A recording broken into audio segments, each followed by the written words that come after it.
So do we, oh, okay, all kinds of people are, how many do we have? Van, Paul, Maddie, Bob, Glenn, Jerry, me. So we have 7. What do we need? 11, I think. 11.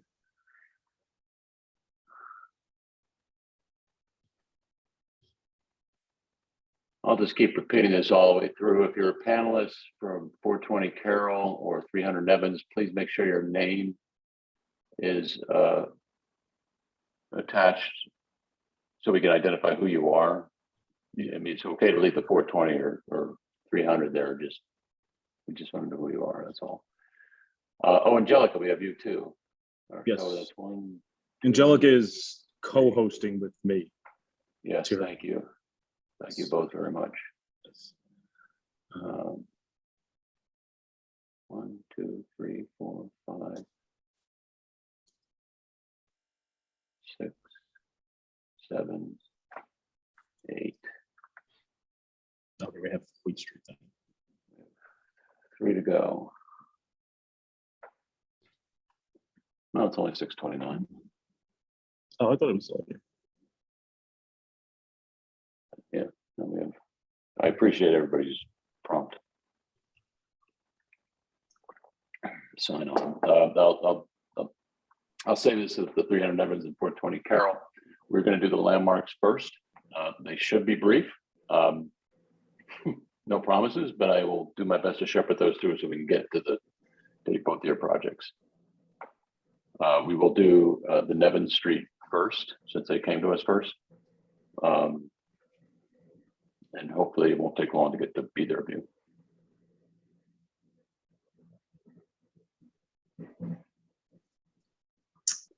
Yeah.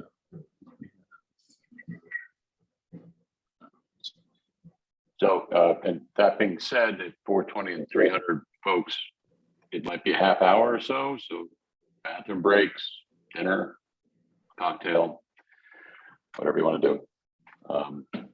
You're welcome to listen in. I like as well. the idea of a cocktail. That sounds good. Hey, Vivian. Hey, Hey, Dave, how Mark. are ya? So we got Mark. But that's only for non-committee members. The rest of us have to remain attentive and sober. You're assuming this is water. Yeah, I'm assuming, correct. Okay, it's Allison. So I think we need one more.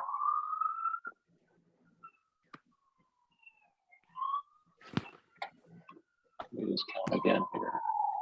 1, 2, 3, 4, 5, 6, 7, 8, 9, 10.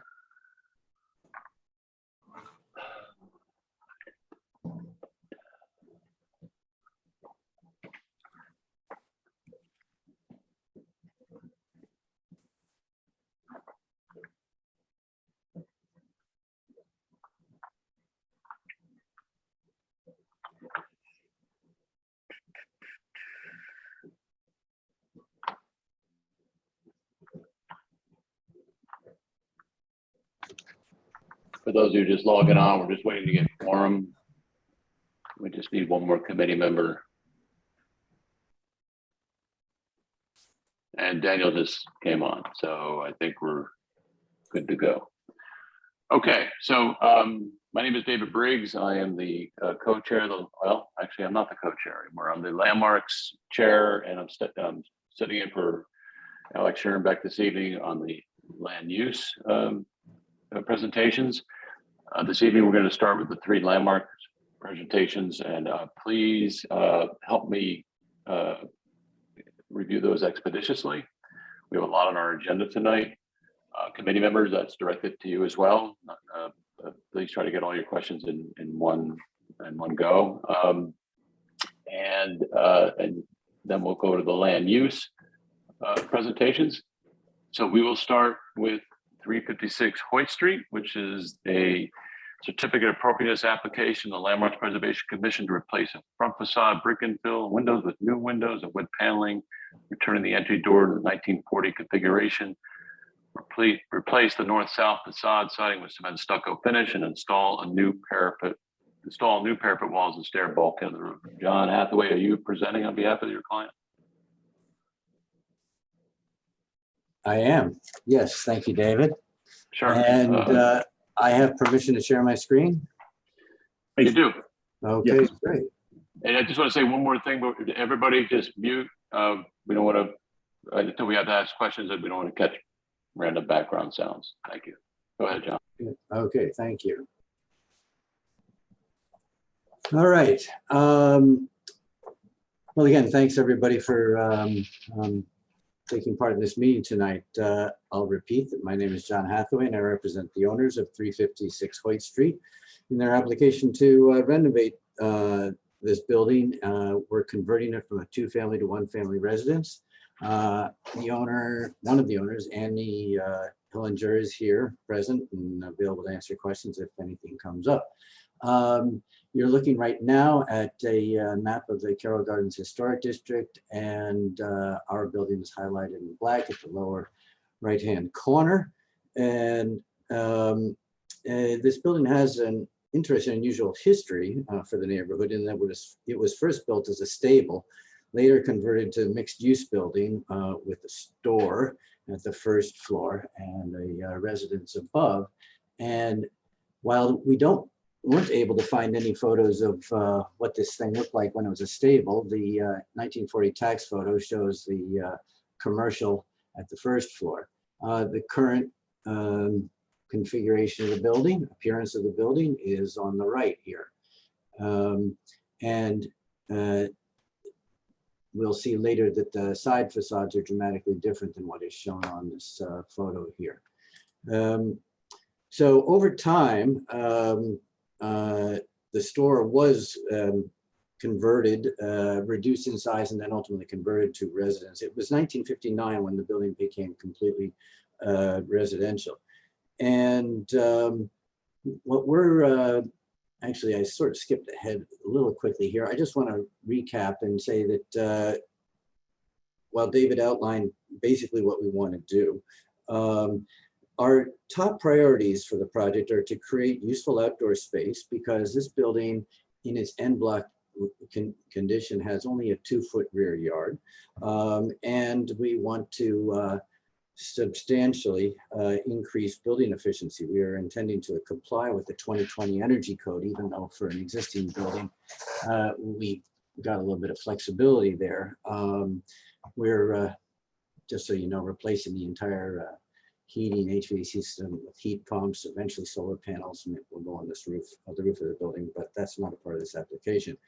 But we do intend to convert the roof to private outdoor space, since that is really the only place to have outdoor space on this lot.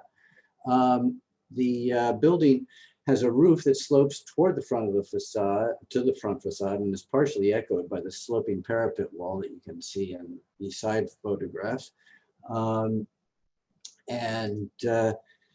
We propose to remove the aluminum siding that is covering the side facades. We did probes.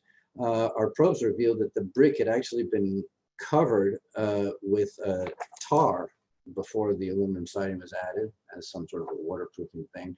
I probed the tar, as you can see in the third photograph on the center photograph on the top row. It's very well adhered and still pliable, but not removable. And we intend to strip that and apply a layer of continuous rigid insulation and a cement stucco finish over that. Here's a plan of the block showing that, in fact, our building is 1 story lower than basically everything around it, except for this garage to the north. And though this garage looks contiguous with the building, there is actually a 9-inch space between the two. Our north sidewall actually sits 9 inches south of the lot line. And so this is truly exposed on all 4 sides.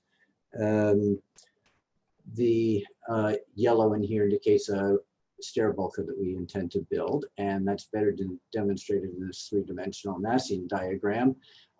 We intend to raise the parapet walls no higher than the existing brick chimneys were originally on this thing, and construct this bulkhead. The back half, 2/3 of this is going to be outdoor roof terrace. The front is going to be reserved for some low profile solar panels.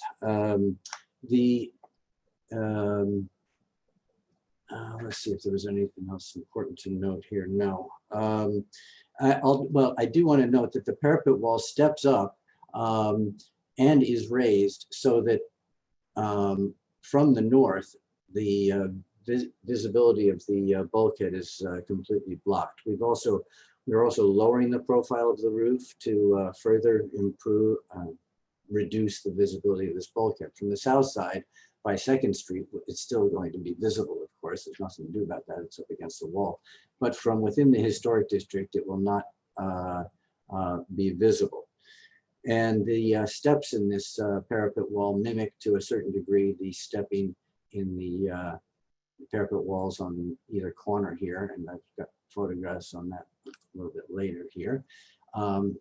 This bottom row photograph shows the stepping that occurs at the building on the corner of 2nd Street, the building on the corner of Carroll, and the building on the opposite corner of Carroll, all right in a row along Hoyt Street on the same side of the street. I also wanted to note, of course, that there are other buildings within the district that have roof appurtenances. In fact, 349 Hoyt Street, just a half block up, has a visible bulkhead as well as a lot of visible railings. We study the visibility of our proposed bulkhead and the appearance of the sidewalls from various points of view all along Hoyt Street here, and I'm going to flip through these views fairly quickly. What we've got here in every one of these views is a mock-up that is still in place, and then a rendering done over essentially the mock-up of what the facade would look like. And so this is point A here, and then we'll move right along to point B, which is the most remote spot where this can be seen. Again, you can see what the bulkhead would be above the railing. This, or above the parapet. This long horizontal line represents the degree to which we're raising the parapet wall. A little bit closer. This is on the west side of Hoyt Street, where the stepping of the parapet wall can be seen. And from the north, this mock-up demonstrates that the bulkhead is not visible. And in fact, this is the appearance we propose to have. Of course, we lowered the roof and the height of the bulkhead specifically so that it wouldn't be visible here. And this is the most remote point, furthest point up Hoyt Street, where you could actually get a view of the bulkhead. And again, it's still not visible from this point.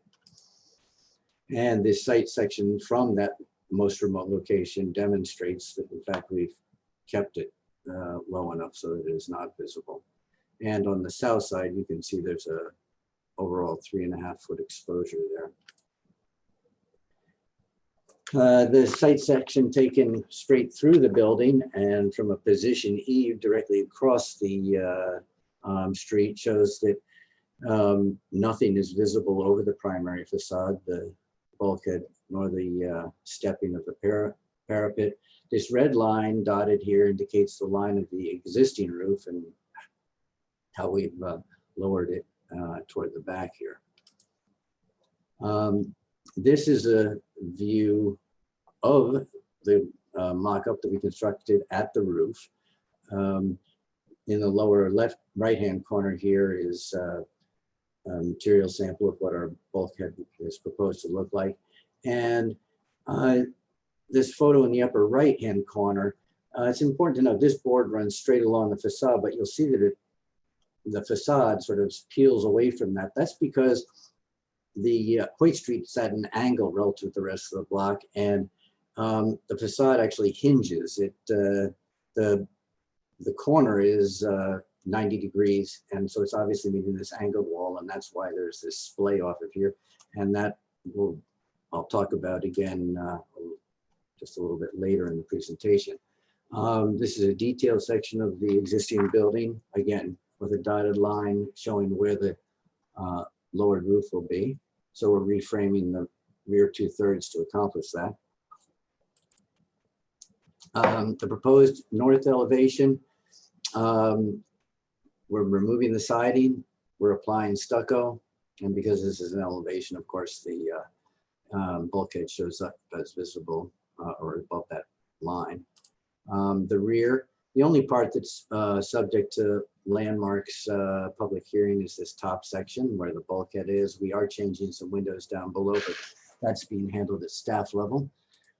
And then the south facade, again, the stucco. We've got scoring. We need to have an expansion joint vertically across here, and so we've also included some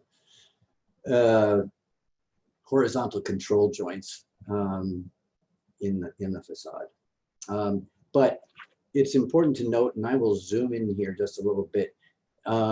We're leaving the 8 inches from the corner of the building is where our insulation, our 2-inch rigid insulation, will stop.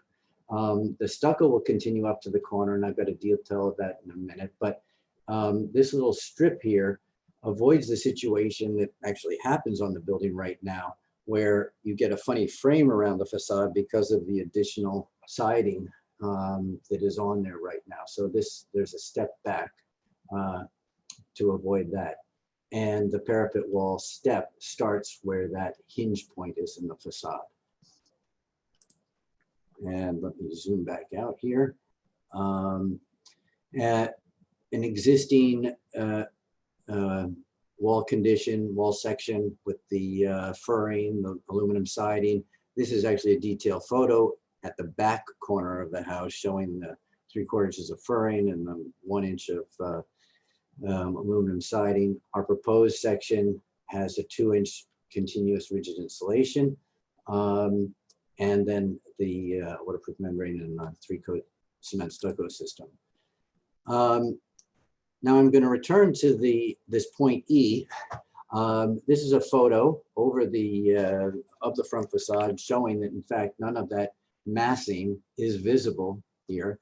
I will point out and zoom into the fact that the border that I was talking about, the aluminum siding on this side and on this side. The reason this side is narrower is, again, because of the hinge point there. That last 8 inches, the siding sort of starts dying into it, and there's no furring on that right side as we're looking at it here. So the aluminum siding ran straight. But this is obviously a situation that needs to be avoided. So, but here you can see the outline of the original opening in the facade. And this again was shown in the 1940 tax photo as a storefront. As a stable, it's sort of anyone's guess as to what might have been here. And quite frankly, part of the design is based on a guess. And this facade is designed, is intended to speak to what the history of the building actually is. Excuse me, not history is, history was. It was a fairly open facade. It certainly at one point had probably a large opening of some sort in the middle, of not necessarily glass. But what's significant in the historical elements is this large, thick, heavy lintel of sorts that runs across this opening. And right now it looks completely out of place. But certainly our intention is to make that lintel speak to its original purpose and open this back up. We are not trying to imitate a historical residential facade here. this is intended to be evocative of the architectural history of the building. And I was just glancing my notes to see if I was forgetting something here, but we've got the entry door over here, which is to be recreated. And I'm going to just skip to the next slide, which is actually a facade drawing of this.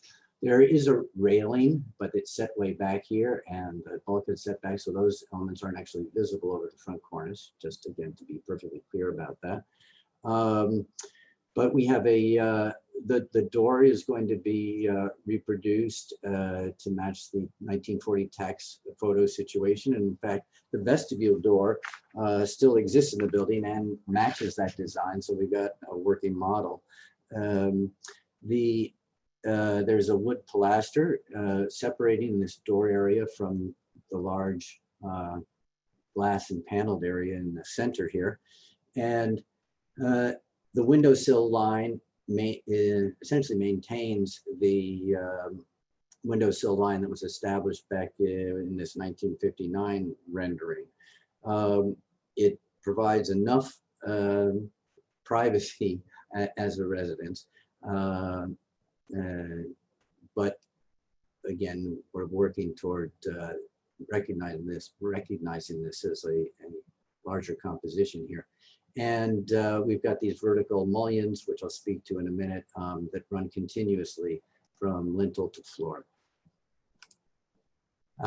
This is a section through the facade, detailed section here, and a little sketch in the corner here.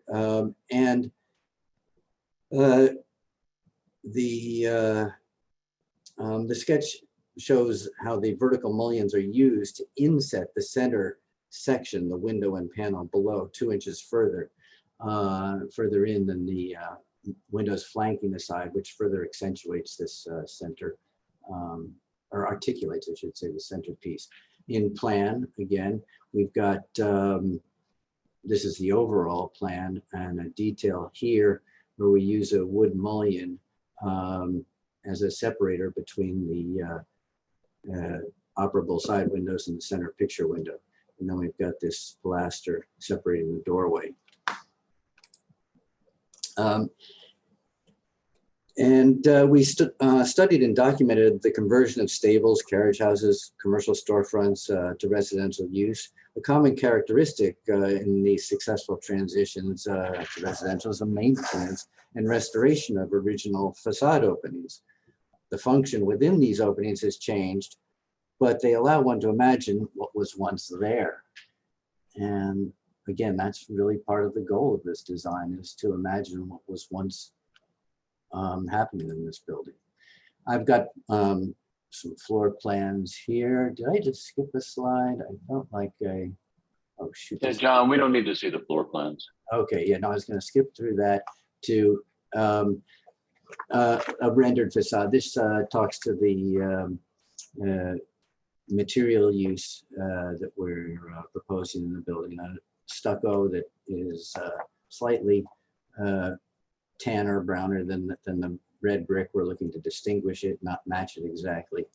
We're looking to have the bulkhead fade into the sky, be non-reflective, and obviously the opening at the first floor, painted black. Matching both the windows at the second floor, but again, pulling this entire opening together. And I think that covers it, and I'm happy to answer any questions you have about it or hear your comments. Thank you, John. Just one question of clarification is the storefront section, the first floor, is that clear glass or translucent? That is clear glass. Okay, thank you. Questions, Bob? Go ahead.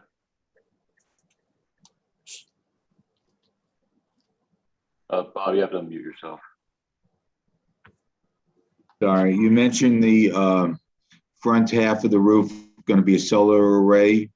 Is that in, are you just leaving it in hopes of that, or do you have that planned already? And if so, what will it look like? Well, you know, Annie can maybe speak further to this, but there's Annie and Seth, the owners, have a limited budget. And in fact, not all of this is going to be accomplished in one fell swoop. The front facade work may be a year down the line or something, but Landmarks urged us to file for everything all at once as a complete package, which obviously does make sense. But the solar panels we put that to the side because we are not predicting exactly when those are going on, but we have reserved space at the front for them. Okay, that's It's an that's fair idea enough. for the Thank you. future. Yeah, that's all. And solar panel installations are usually their own separate landmarks filing, and that's not part of this. Yeah, that's what I said enough. I didn't know if it was going to be done now. It's not. It's fine. Thank you. Joanna? Hi, good evening. Wonderful project. Excited for your new home. And I just had a couple little icky picky things to ask you about. One is, why is the parapet, why does it have 3 steps instead of 2? Is there a functional reason or is it aesthetic? Because it looked like the neighbors had 2. The neighbors had 2 steps. Essentially my hope is that this sort of reads as more as 2 steps, the initial one being just back from the cornice, but quite frankly, it's to scale the steps so that they're about 8 inches tall, while getting up to the height that we need. The height is dictated with 2 things, I will say. We bring it up to the 3'6", which is a required height for protection, so we don't need to have railings. And secondly, that works out getting us just high enough that the bulkhead ends up concealed from the north side. So rather than having 2 steps that were larger and chunkier, we felt that this was a better portion. Okay, thank you. And then also curious about the choice of color for the stucco application. Yes. Have you discussed making it, I'm wondering if the siding was light at the time the district was designated, I guess is my question. And how turning it dark will change the bulk appearance of the building. Well, I'm going to actually quickly go all the way back up to the tax photo to note that this was a brick building on brick facade. It was dark to begin with. It happened in 1940 to have also been painted on the front facade. But all the other facades of these buildings are basically brick or a painted brick. And so I don't feel that we'd really be either out of place, or I think that in fact, something that's light might appear more out of place than what we're proposing there. And Great. I'll Just last question about the rear windows being dealt with at staff level. That's more of a point of information for myself. Why is that? We often look at those and review them. When they're not on the front, not on the primary facade, I guess they're not caring as much. We aren't changing the masonry openings. We are removing some double hung windows and putting awning windows in at the first floor, but they didn't seem to have any issue and felt that was something that was approvable at staff level. Great, thank you. Yep. Thank you, Joanna. Jerry? John, Yes. I think this is a great presentation, and I think you're doing wonders for a building that I'm somewhat familiar with, and it's going to look much better than it has or is looking. My concern is similar to what Joanna just said, and that is the color in the shot that's on the screen right now. The visibility. The side seems much lighter than the color you presented in your last slide where you showed the colors of everything. So which is most accurate? This one that I'm looking at right now, or in your color slide towards the end of the presentation?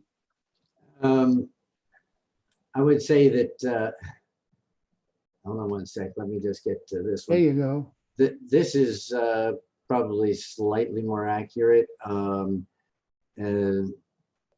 Yeah, was easier to get the coloration right on this. Okay. All right, thank you. And David, I would like to make a motion, but I know we probably have community people on there.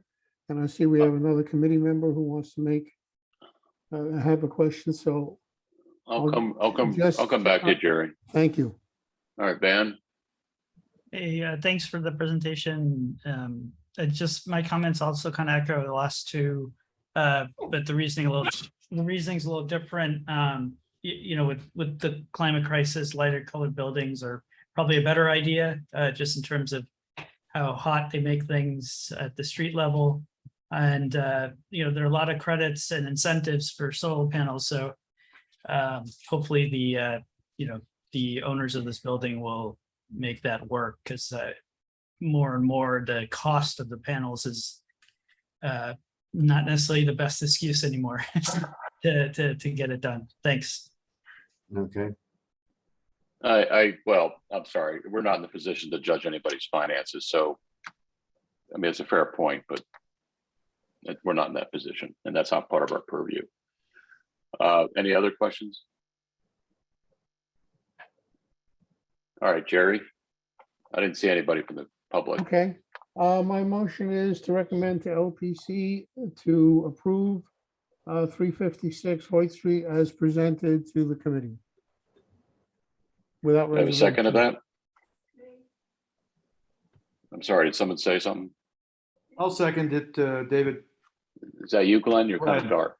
Okay, You didn't unmute yourself. okay. Any comments about that? I'll say thank you. Okay, let's do a vote. John, sorry, we have a motion on the floor. So why don't you put your hand up if you are against this motion? Van is against it.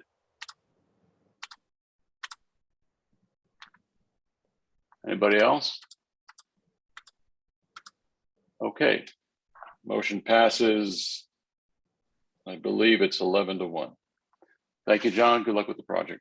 Thank you very much, David. And I will just mention that I've got the landmarks public hearing on Tuesday morning, and I had spoken to Mike about this previously. I'm going to need to have that forwarded to, I guess, ratified by the. Yeah, no, I think you'd spoken to Ty about that. He'd given me. I had spoken to Ty. Yes, that's true. Yeah, no, so it wasn't me. But Ty actually forwarded me an email, so I'll be in touch on that, because LPC reached out as well. Okay, great. Thank you very much, Mike. Thank you. Okay, 159 David? Congress Street. Yeah. David, just a moment. I count 14 just for your vote. Oh, did more people come on? I count 14 right now. Who else came on? I know Alec came on. Yeah. Oh, that made it 12. We had 11. Oh, Pauline, You have me? who's saying that? That's Daniel. Yeah, you. All right, there was 2. You were the 11. Yeah, I mean, I joined like. 2 You gave us quorum. Alec was 12. Pauline was 13. Yeah, I'm counting 14. Oh, well, all right. Pauline. Madeline, Madeline. Van. Alec, Joanna. I said, I can go through the sign-in. Alice. All right. Why don't you go through it? Yeah, it's either just- 13 or, it- yeah, I mean, it's It's either overwhelming. 13 or 14, but I'll go through the Zoom sign-in when I get the technical. Okay. And Glenn, you're jumping off, correct? that's right. And we All only right. had one in opposition, right? That we know was Van. Yes. Okay. That Yeah. way. All right, great. All right. 159 Congress Street. Are you here? Hello, yes. John, can you Okay. stop sharing your screen? Oh, I beg your Yes. pardon. Sorry about that. Yes, I will. Yeah. 159 Congress Certificate of Appropriateness application of the Landmarks Preservation Commission to create a roof terrace at the attic level, installation of a 3-story window system at the rear facade, and rebuilt rear facade masonry in kind. There is a rooftop addition, I believe this is the project, which is not part of our purview because apparently they're lowering the roof profile, if I recall correctly. I'll let the applicant describe that. But who is presenting? That's Jasper Crace. Okay, go ahead, Jasper. Go ahead, share your Can I screen. share my screen here? Yeah. All right. Can everyone see this?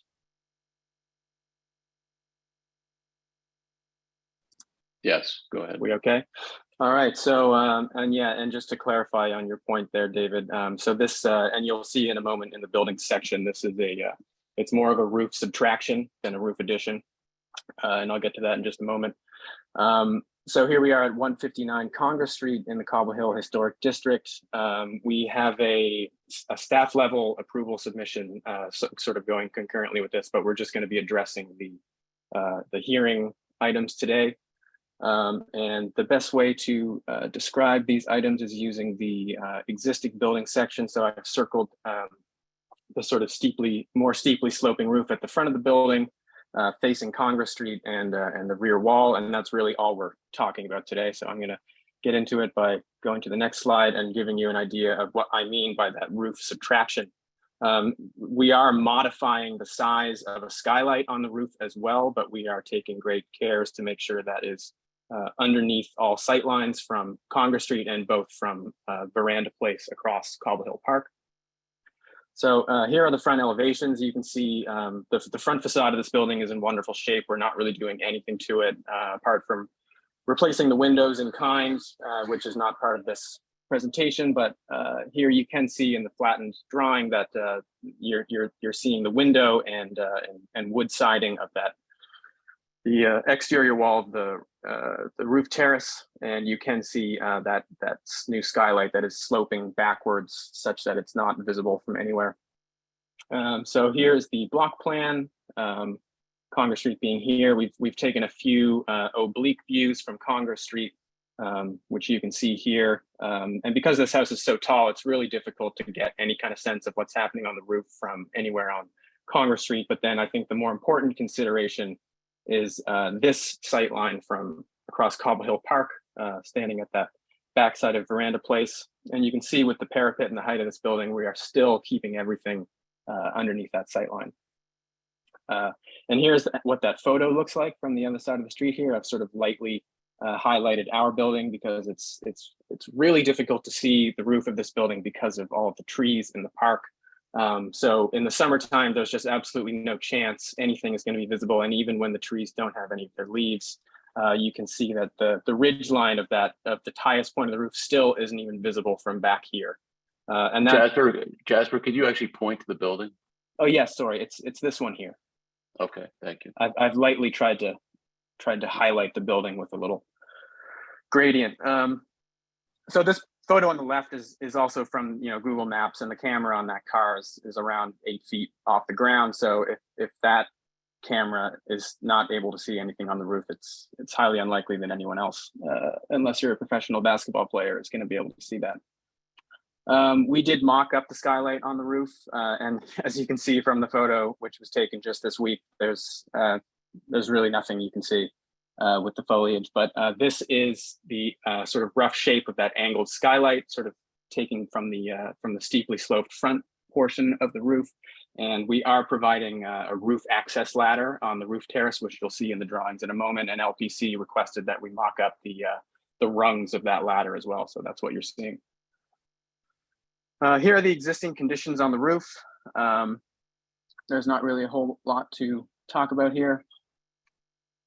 Here is a plan view of the existing roof and what we're proposing to do to it. So you can see where the existing skylight is on the drawing on the top. We are modifying the roof opening to create a larger skylight. We are angling that thing backwards to stay underneath the sight lines. And then we are actually removing a portion of the roof at the front to create an outdoor terrace space that is accessible from the attic level of the house. Here is a sort of section plan elevation detail of that. Here's the ladder we were talking about. And here's another section, just again showing those sight lines, showing how we're trying to stay below those. And just as a design note, sort of one of the main reasons for this, all of this light up here is there's this gorgeous ley light up in the attic that we're trying to ensure blasts as much natural light down the stair corridor as possible. So that's just kind of a little fun design notion in this project. And that takes us to the back wall. And you can see the existing conditions of the back wall here. We have started construction on this house already as part of an interior renovation. This second application is going to be part of the PAA, where we renovate the exterior of the building at the back and on the roof. But you can see that there used to be a deck here that has been removed. But what we're really talking about here is the condition of this back wall. And we had our structural engineers review this, and we actually have a 20-page report outlining the condition of this wall and why it should be rebuilt. And there's things you can see here, like well, first of all, this house was built in the 1850s, so this is an old brick wall. The cornice has been monkeyed with in the past. It's no longer matching the original detailing sort of dentils you're seeing on the two sister buildings of this sort of three-part mansion house. And so a big problem with these cornices when these details get monkeyed with is that these walls start to handle water very poorly. So over time, water has just been penetrating this wall for years and years and years, and it is deteriorating it. And it is our structural engineer's recommendation that we just rebuild this wall entirely. And we have a few more photos of the existing conditions on the inside.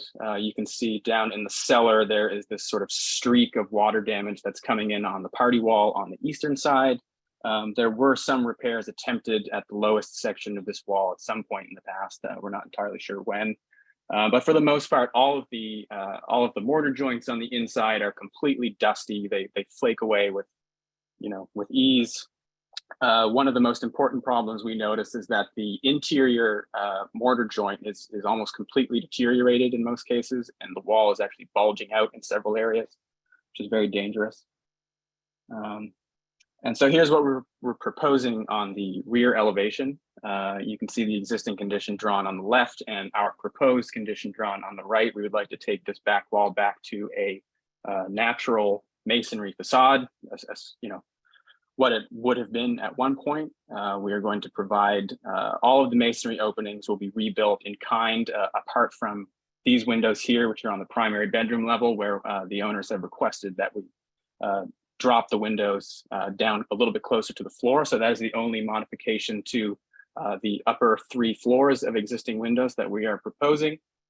And then on the lower 3 floors, we are proposing this entirely wooden curtain wall system that we've designed custom with our window fabricator, Dynamic Windows. And this is essentially a 3-story opening, but if you view this from the grade level at the backyard, you're kind of really just seeing 2.5. We tried to float this past LPC. They wouldn't go for it. We got to go to the hearing because the opening is combining more than the 2 lowest floors. They didn't go for 2.5. So here we are. But nonetheless, we are trying to follow the rules with maintaining at least 2 feet of masonry on either side of the opening. We're maintaining a certain spandrel height at each floor plate. And then basically how this thing works is it's going to have basically 2 large sliding portions at the lowest level. And then this at the kitchen level is going to slide open to create a door. This one slides open to create a window. We have little glass Juliet balconies that maintain the sort of verticality we're trying to achieve with this thing. And then on the upper piano nobile level, we have essentially 2 windows that slide inwards. And then just as a last slide here, just some context on an existing building within the donut of this block with a 4-story opening using some kind of a steel curtain wall system, which we feel is, somewhat justification for at least taking our system up to this height here. And that's all I've got for the presentation, and I'm happy to answer any questions. Thank you, Jasper. Just one clarification question. Is that 361, that other building you just showed on the last slide, is that in the historic district? That is, yes. Okay. All right. Let me scroll to the top here. Who's got questions? Anybody?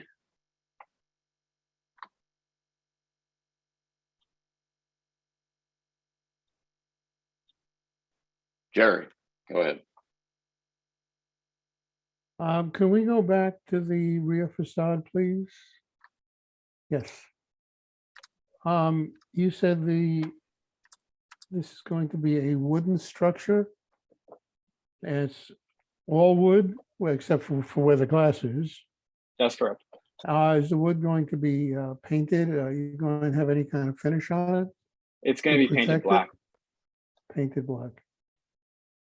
You also, I think on the next, if you move over one slide, you're showing stairs. That's correct. And it's coming out from the Juliet balcony. The stairs are coming out from the kitchen as a means to access the rear yard from the Okay, because kitchen and the ground the floor. only reason I'm asking is you didn't mention that. Sorry. Yep. The stairs are not part of our hearing presentation. That's all part of our staff level approval. It's a steel staircase. Okay. Jasper, can you go back to the drawing before this? Yeah. Okay. Oh, I see. You can. So you didn't really show the stairs. I mean, I know they're not part of the presentation, but they're there, right? Yeah, there was They are there. something. We there didn't was want to something distract there. from the size of the window. Well, all right. You should show it, but all right. I just want to say that I think that we've seen a lot of rear facades where they try making them, enlarging the windows and doing 2 floors. This is the first one I've seen that's 2.5 levels, and it seems really out of place. The buildings that you showed in your last slide are relatively new within the historic district. They were That's not correct. then, and one can expect that would happen with a new building. This is not a new building, and it's, in my mind, it's out of keeping with the historic character, even of the rear facades in the Cobble Hill district. Okay. Thank you, Jerry. Other questions? Oh, Jesus, don't we have to make a motion? No one's got any other questions about this? Anybody from the community?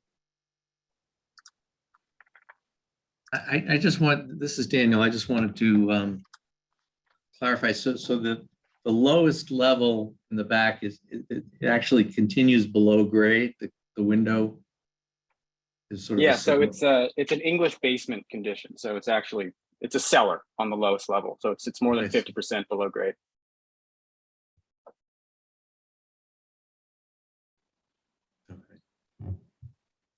Thank you, Daniel. Any other questions? Joanna? May have been said, I may have missed it. Is this a single family? Yes.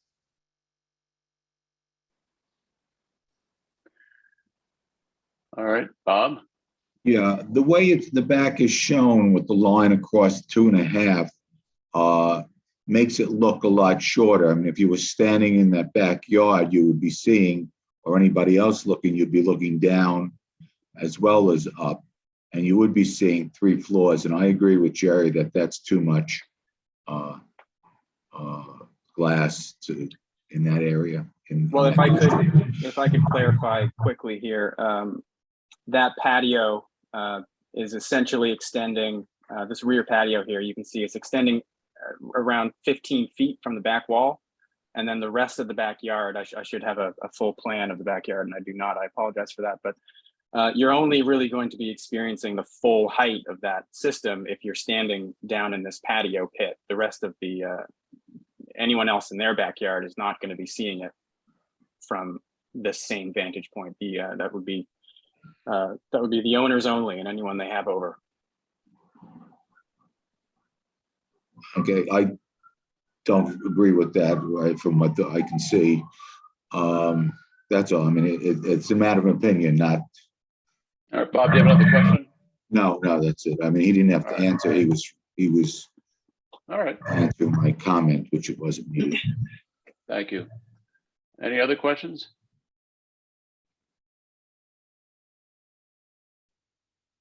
Maddie?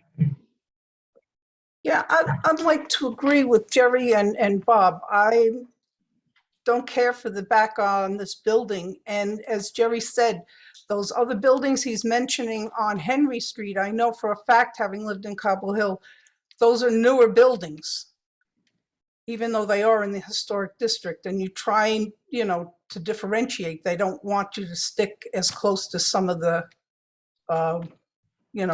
landmark things. But this is like too much. Thank you. All right, thank you, Maddie.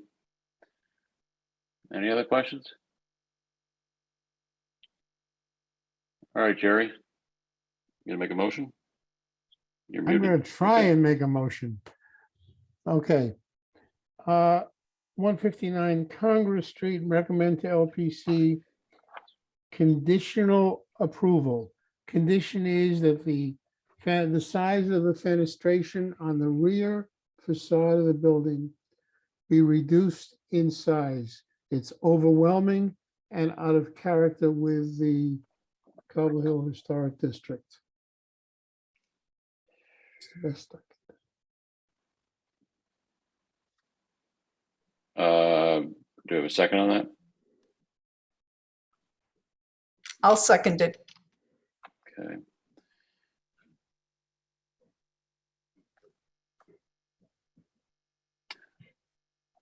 All right, any comments on this? Bob, I see you have your hand up. Yeah, I think it's a little confusing in terms of the motion because I would accept it, and I don't know if Jerry would agree with this then, that if there was a larger space between the top two floors so that the second floor was smaller in total height, to make it look more like a separate floor. I don't know if that then would still fall under yours, what you said or not. It's sort of like either one would work as far as I'm concerned. I don't know if you need to add that to it or if you feel if that option is already in what you said. I feel that your clarification is fine. What you're basically saying is to enlarge the spandrel between the second and third floor. Either, yeah. Yeah. And as an or. again, that would reduce the size and make the definition of the floors a little better. So Yeah. it could, if that's a friendly amendment, I accept it. Thank you. Okay, Alec? My hand. Thank you. Yeah, I was just going to say that I think I will respectfully vote against this motion. I think, I have a general higher tolerance for changes to the rear facade. And in this case, I think we've recently approved changes to rear facades that included pretty extensive extensions and additions that were more out of step with some neighboring properties than this, which I also think looks handsome. So that's all I had to say. Thank you. Thank you, Alec. And I'm going to say that I agree with Alec's position and we'll be also voting against this. Go ahead, Joanna. Yes, I also feel like this is no different than many things we have approved recently. And I just wanted to point out to the committee that I think it's that the overall height of this building is 1 or 2 stories higher than things that we have approved a similar amount of fenestration on. And I think that playing into people's perception. So I wanted people to consider that. Thank you, Joanna. Any other comments? I guess I just want to say one thing. The motion is to recommend approval with conditions so that we're not voting against this. We're just asking him to make it a little bit more, a little smaller and define the breaks between the 2.5 sections a little greater. So it's not, Understood. it's not a negative vote. Understood. So I'd like to put this to vote if we could, just to keep things moving along.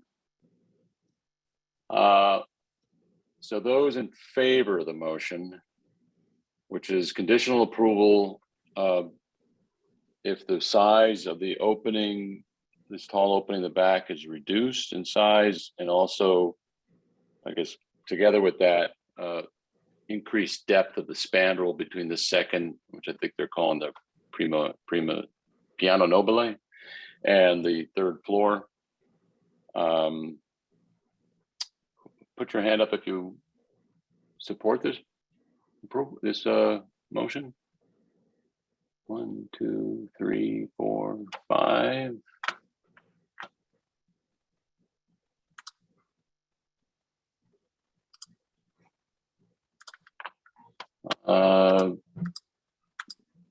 I see, well, there were 5 hands up. Now I see 4.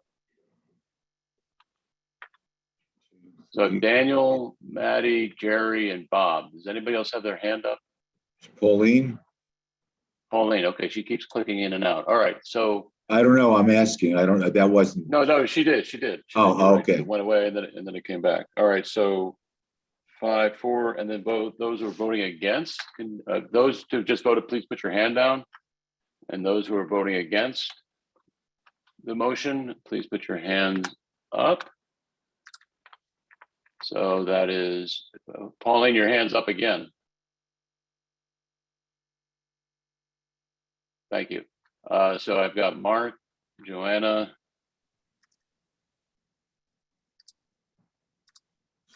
why am I not seeing what's going on here?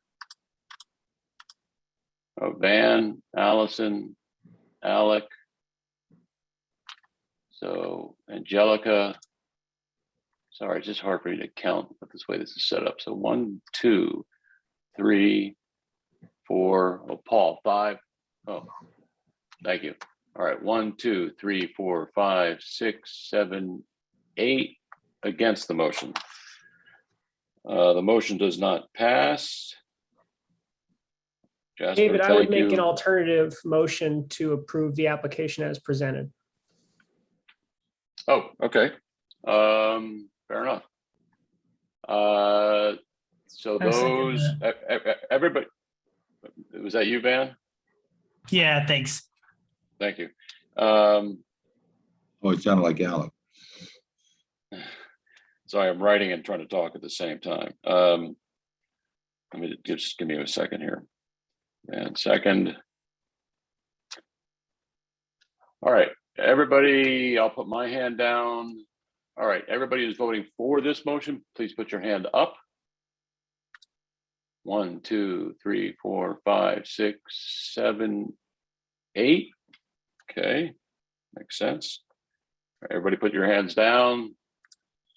And those who are voting against, please put your hands up. 1, 2, 3, 4.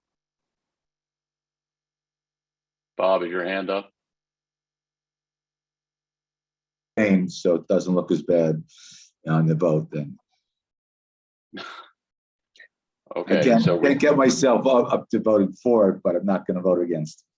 all right, 1 abstention. Okay, so that motion passes. Thank you, Jasper. Now I'll Thank you say very good luck much. with the good luck with the project. Thank you so much. All right, 120 Pacific Street is now almost 7:30. If we could kind of zip through this, that'd be great. Are you here? 120 Pacific. I can't hear you if you're talking. I see someone talking. James Coaster, is that you? Yes, that's me. I'm here. Okay. So the project is a certificate of appropriateness application to LPC to replace 6 1/1 double hung windows on the front facade, replace 5 double hung windows with aluminum-clad windows at the rear facade and replace the existing terrace door with an aluminum-clad door. James, this sounds like a 10-minute presentation at most. That's a hint. Take it away. Take it away. Good evening, committee members, and thank you for the opportunity to present this evening. I timed it earlier and I got 6 minutes, so I'm going to try to jet through this quickly. Am I able to share screen? Yes, please go ahead. Do you now see the Cobble Hill Historic District map? No. Okay. You might have Sorry, to I click don't. share again. Where do I? Sorry, Once, gang. once you click share screen at the Share bottom, screen. and then you select the window, Share. and then you click share again, bottom right, I believe. Good grief.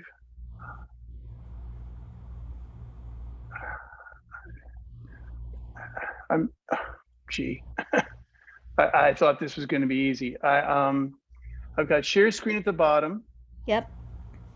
And I click that and I get this window of, I don't know, system preferences and What are you presenting in? PowerPoint, Adobe? PDF. I have a PDF. Okay, so then one of the screens should say Adobe Acrobat, whatever, and then click on that. Now host is disabled, participant share, screen share. Oh, that's weird. Okay, try now. Okay. I'm just trying to see how I can actually find my file or something. Yeah, the file needs to be open first before you can. It's open. Okay. Got Acrobat Reader, maybe. Allow Zoom to share your screen, open system preferences, security. It says Zoom app will be able to record the content. Okay. And then what? Angelica or Mike, is it possible that one of you could share the presentation? Can we? Let's see. Yeah. I've done this so many times before, and I don't understand what's different now. So I hit. I think I have it now. Let's try this. There Do you you go. now see the map of the Cobble Hill Historic District? Yes. We do. Please proceed. Okay, super. Sorry about that hiccup. I know I swallowed 2 minutes there. I'll try to be fast. I'm James Coster, architect. I'm presenting 120 Pacific Street up here in the northwest corner of the Cobble Hill Historic District. 120 Pacific Street is one of three. This is a large view of the house. It's one of three triplets, brick front Greek Revival townhouses built around 1842. The house is currently occupied as a two-family. That may be relevant later in our conversation. Our proposal for the street facade is to replace the existing 1/1 wood windows at the second and third floor with new aluminum-clad 1/1 windows of identical configuration and design. These windows on this house have probably been in place for at least 100 years. They were certainly in place in this 1940 tax photo. At the rear of the house, we are seeking to replace a mix of 2/2 and 1/1 wood windows with aluminum-clad 1/1 windows identical to the street facade windows, and also this decrepit wood frame terrace door with a new aluminum-clad terrace door of similar design. So why are we presenting to this committee? Staff at Landmarks Preservation Committee has noted that a Greek Revival townhouse of this period would have originally had 6/6 windows, as these were the largest panes of glass available, readily available at that time, given the technology of the day. I am arguing, however, that all three of these triplets became multifamily at some point early in the 20th century. And at some point way back when, before we have any recorded history about it, they were materially changed physically as well. as a part of that sort of conversion to multifamily dwellings. We see that fire escapes were added. The cornices were, quote, updated, and certainly the windows were replaced with 1/1 windows. And my argument is that these changes and the change of use inexorably alters the typology of these triplets, and that is fueling my argument for appropriateness for the 1/1 replacements. The houses still hang together, just not in the same way that they hung together in the middle of the 19th century, but together they are still a trio of triplets, multifamily dwellings. 120 is technically a 3-family house, 118 is a 3-family house, and 116 is a 5-family. Also note in this panorama view of the street that there is a range of different window glazing configurations, 6/6, a couple 2/2, a lot of 1/1, and the 1/1 is the majority on this block. It's also important to note that our downstairs neighbors that have the first 2 floors, the reason that it's important to note that our property is a 2-family house is the downstairs neighbors have 1/1 as well, and they're not planning to change their windows anytime soon. As for the materiality of the proposed windows, Landmarks Preservation Commission staff has noted that they can only approve a all wood window in this circumstance. The owners are very determined to replace with aluminum clad for reasons that I'll get to in the next slide.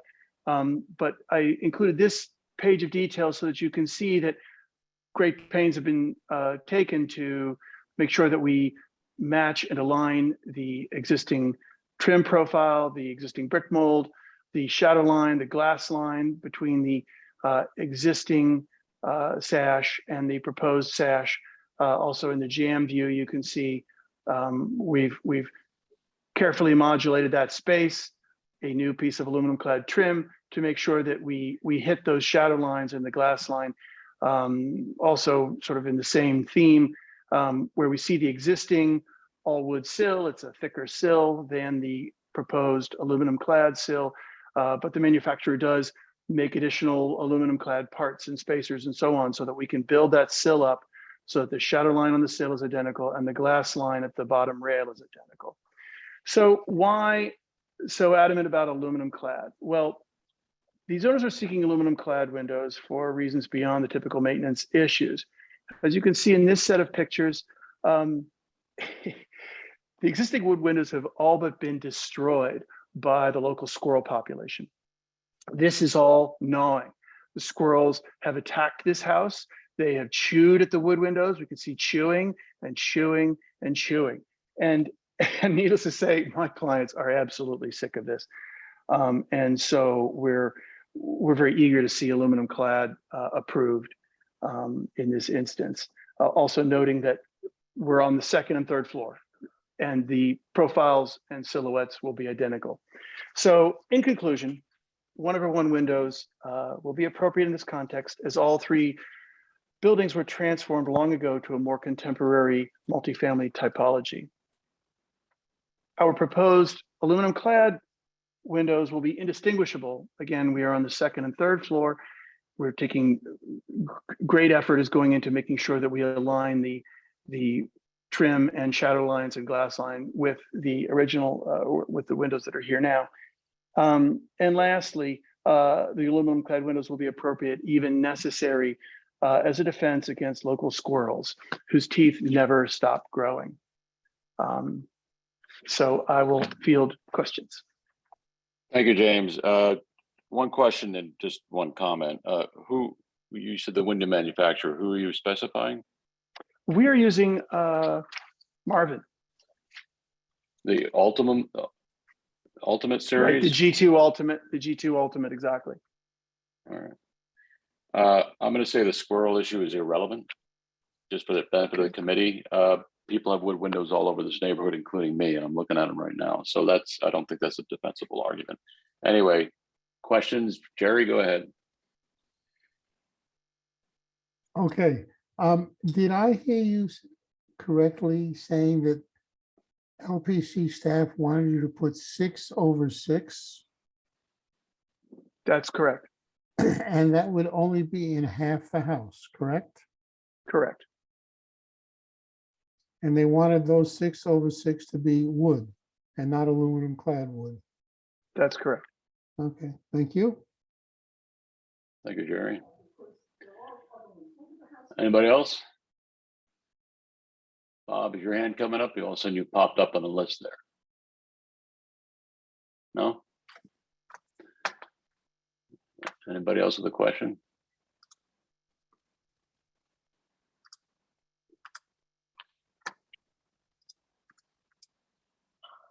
I will add one more comment about the cladding. As an architect, you can clad the exterior of the windows and have the interior of wood. Yes. That is. But is that what you're doing, or are you cladding the entire windows? Well, the windows are really a hybrid manufacturer that integrates aluminum extruded exterior components with wood interior components. And so maybe I can zoom in a bit and we can talk about that. No. Just the question is, are they clad on the outside and wood on the inside? Yes. Okay, that's all I was getting at. Mm-hmm. All right, any other questions? Jerry? No questions, but I was hoping to hear something from someone else or the community before I try to make a motion. All right, Maddie just put her hand up. Yeah, this is an opinion. I think they need an exterminator, not aluminum windows. I don't disagree. For the interior, the exterior, I think cladding's okay. People do that. Rat poison. Okay. I'm not quite sure that I know how to make a motion that. Well, I just have a question. Just, do we know anything about whether the neighboring buildings have any plans to change their windows? I mean, it would. Well, they're not under one ownership anymore. The 120 is actually a two-family co-op, and the other two are, I think, actually 116 is a rental building. I don't know about the ownership of 118, but it's a three-family. So, I don't think so. I mean, we're not aware of any. My instinct is to, give credit to the LPC staff's inclinations here, but my concern is that it's going to create sort of an anomalous situation. To that point, I think it's important to note that everyone that I've spoken with on LPC staff, and I've known some of those guys for decades, they think it's a fine idea, but at staff level, they cannot approve what we want to do. So it's not that our staff people at Landmarks are opposed to this suggestion. It's that the Landmarks guidelines and administrative procedures are very specific about what windows can be approved in a circumstance where the original window was likely to be a multi-light window. We understand that. We understand. And this condition that we're seeing here is what it was at the time that this district was landmarked. Is that correct? Oh, for sure. Yeah. Okay, I'm gonna, Daniel, do you have anything more before I make? Okay. Hold on, let me just make sure no one from the neighborhood. Yeah. I don't see any hands up. Okay. Go ahead, Jerry. I happen to agree. First of all, I think 6/6 on the top two floors would look way out of place with the lower two floors of the building, let alone the other two buildings. And I think the fact that the windows would be wood on the inside and metal clad aluminum clad wood on the outside makes sense. I also think they do need an exterminator, but that's not an LPC question. So my motion is to recommend to LPC for 120 Pacific Street to approve as presented, 1/1 windows for the upper two floors and the windows would be aluminum clad wood windows with wood on the inside. Thank you, Jerry. Do you have a second on that? Second. Daniel, Mark, did you have your hand up there for a moment?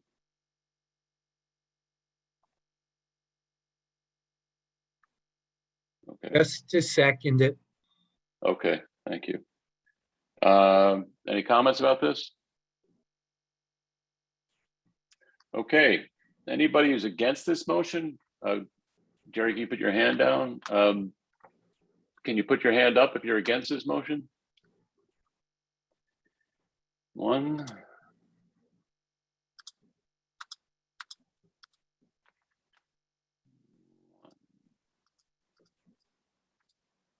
I just see Joanna's hand up. Anybody else has their hand up, but I don't see it?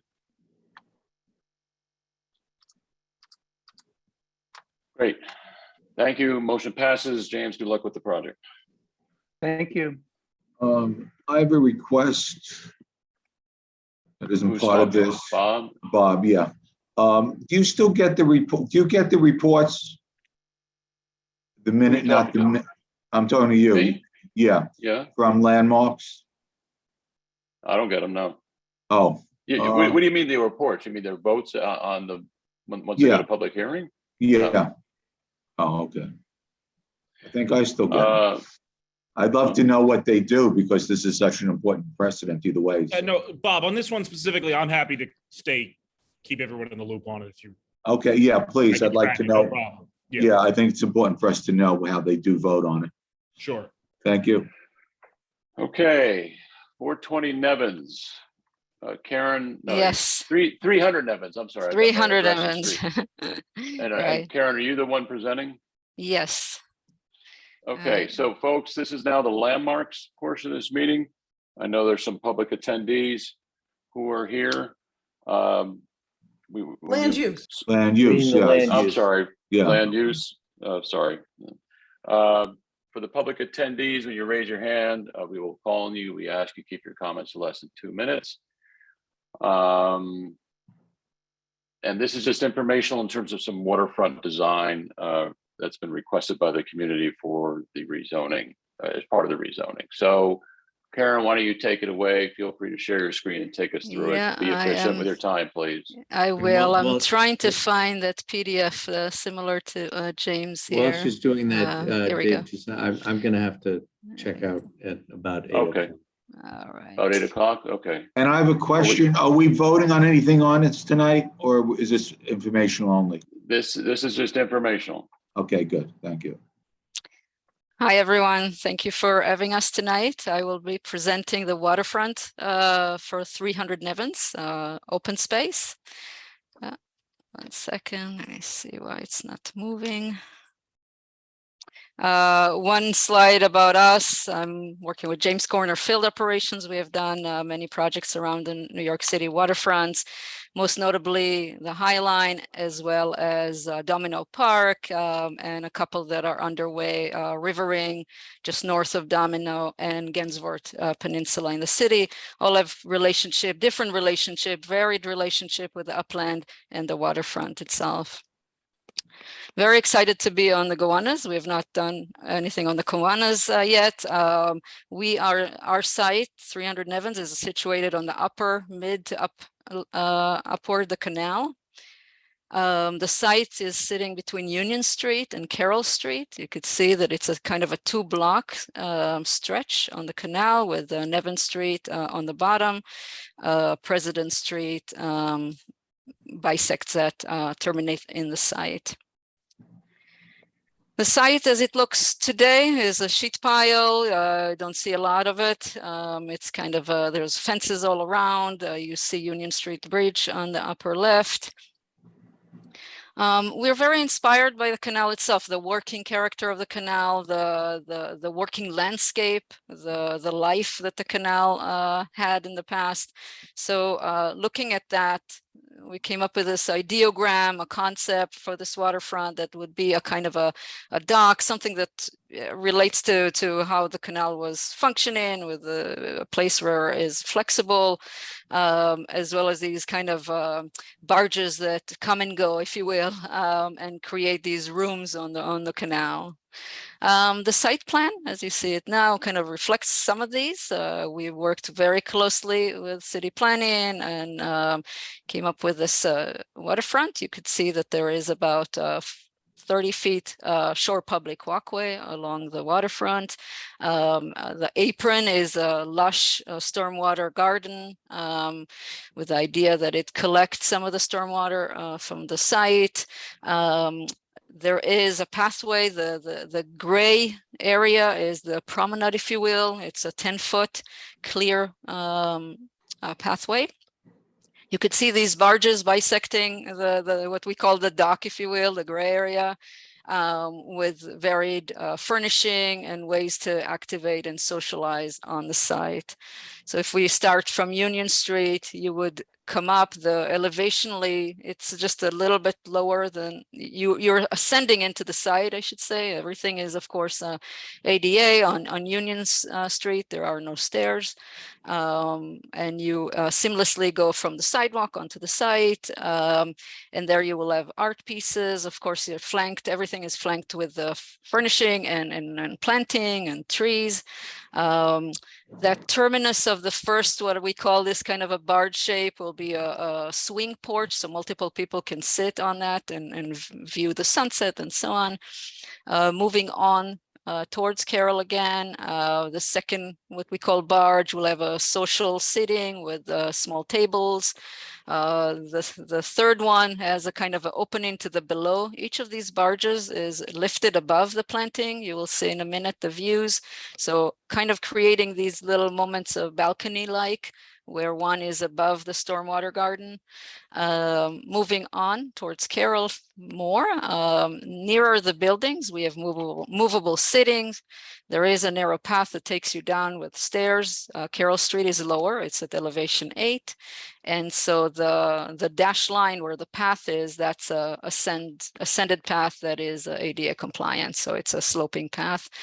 There is a narrow path right against the bulkhead there that is, again, it's kind of ADA compliant and relatively flat. And that brings people to this wooden sitting steps on the bottom that allows people to be nearer to that garden.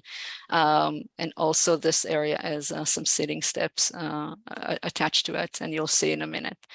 The upland connection is very generous. It's over 50 feet in width. Again, we are climbing up towards the water. Nevins is lower. There is a clear path, ADA compliant, of course, where you see in the dash line, and lots of plantings and movable sittings and benches to sit around. Aerial view from across the canal onto the site. You see the kind of the lush. First, you would see the lush stormwater garden. Then you would see these balconies that jut out with various kind of sitting and ways to socialize and activate the space. And beyond, you would see the kind of the promontory pathway that takes you from Union to Carroll seamlessly, and of course passes the upland connection also. A few more views. So this is the Carroll Street entrance, where we do have a grade change. Carroll is at 8. We are, for resiliency's sake, we are climbing up to 14. So a very shallow path, because we do have the length here, so we don't have to, there are no ramps per se. And then you see this kind of flatter, narrower pathway that takes people to that lower tier to be nearer the gardens and balconies beyond. This is the entrance from Union. So again, sitting, benches, you could see that kind of swing, a porch swing in the distance here in this first balcony. Union Street Bridge is behind us. The building here, it's intended that there is a cafe or some sort of retail and spill out of movable tables and chairs as well. If you went on the bridge, this is what you would see. Of course, not exact species here. This is for illustrative purpose only. We are in the works of exactly depicting the correct, the exact stormwater garden as it would be. But you could see the artwork embedded in the stormwater, as well as these kind of cadence of these, what we call these barges, right, coming out from the dock, if you will, or the promontory pathway. The terminus of the upland connection at the water is a little bit more generous. The intent here is that will be some impromptu activities, such as a Friday night band or storytelling Saturday morning, or a seasonal market or farmers market, things of that nature. So trying to keep it a little bit open and feels a little bit more generously spaced. Near the building, there are pathways and there could be movable seatings and of course, again, planting and boulders and things like that. The entire view of the upland connection looking from Nevins onto the water, so kind of a flare inviting people through here. The intent is to not delimit people access here. We're trying to keep the flow here, keep it pedestrian flow. There are 2 tiers as well. You could see, even for resiliency's sake, the building has to be a little bit higher than the street level. So there are ramps here on Nevins, but there's also the kind of the sloping path, which is not a ramp per se, is just a kind of a shallow slope going up. There are a couple of stairs, sets of stairs that mediate grades as the building kind of climbs up. And lots of plantings. That's the intent, to really have native plantings that feel wild and part of the space and the kind of the spirit of the canal. And the site plan again. So I will take any questions from anyone or comments. Okay, we'll start. Sorry. Yeah, we'll start with the committee. And then for those of the public who want to comment, please put your hands up early. Keep in mind the time limitations so everybody gets a chance to speak. Please don't repeat things that other people have said. If you want to just say, I support what so-and-so just said, that's fine, but please keep it directed just to the project and pertinent. Van, go ahead. Thanks. That's a beautiful presentation. When you say ADA compliant, can you explain what you mean by that? Yeah, well, ADA compliance as rules. When I say ADA compliant, I guess for the slopes that we have in the waterfront, where you see the dash lines, those are either flat areas or slopes that are lesser than 5%. So those are all shallow slopes where you don't need a handrail. We are trying to limit how many, obstructions of the views and impediment to kind of people enjoyment of the space. So trying to avoid the additional railing that are required for steeper ramps. Got it. Okay. Just this is as someone with a visual impairment, just so you know, ADA, and you probably know this, ADA covers a lot of territory. It's not just for wheelchair access, which is kind of what you're. That's right. You're getting at with the incline and the handrails, but for someone like handrails are actually helpful. So just as well as the color contrasting. So, like the example would be the MTA when you go to a subway station, you have the yellow. Mm-hmm. So just things to keep in mind that it's not just a good point. Sure. Yeah, thank you. Yeah. Thank you, Van. Jerry? Yeah, 2 things. In light of the recent warm weather that we had last week and the predictions of more intense summers, are you planning to either have an irrigation system for this, for all this growth down there? Or are you going to try and find drought resistant plants? I don't know of any drought resistant trees, but what is your intention in that area? So by zoning regulations, we have to have automatic irrigation system. So there will be an irrigation system. However, we do want to use as native plants that are hardy, drought tolerant, as well as able to be inundated. And there are species, both trees and herbaceous and shrubs, and that's the intent here, with the idea that, the irrigation system can be abandoned in place. We have done it in other places, but it is an assurance that it can be also put in place in years to come. The first season, you definitely want to irrigate any plant material. And I assume that the property owner would be responsible for maintenance and all that.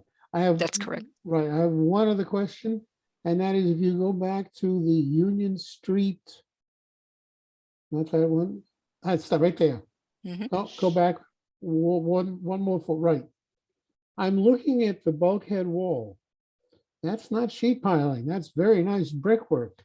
Am I correct? No, it's supposed to look like a typical sheet pile that's as the patina of the rastor. I'm not sure what you would call it. That's what I wanted to make sure. Yeah. I was going to say it's very. I like that sheet piling.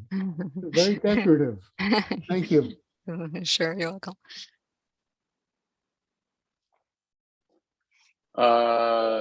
Joanna.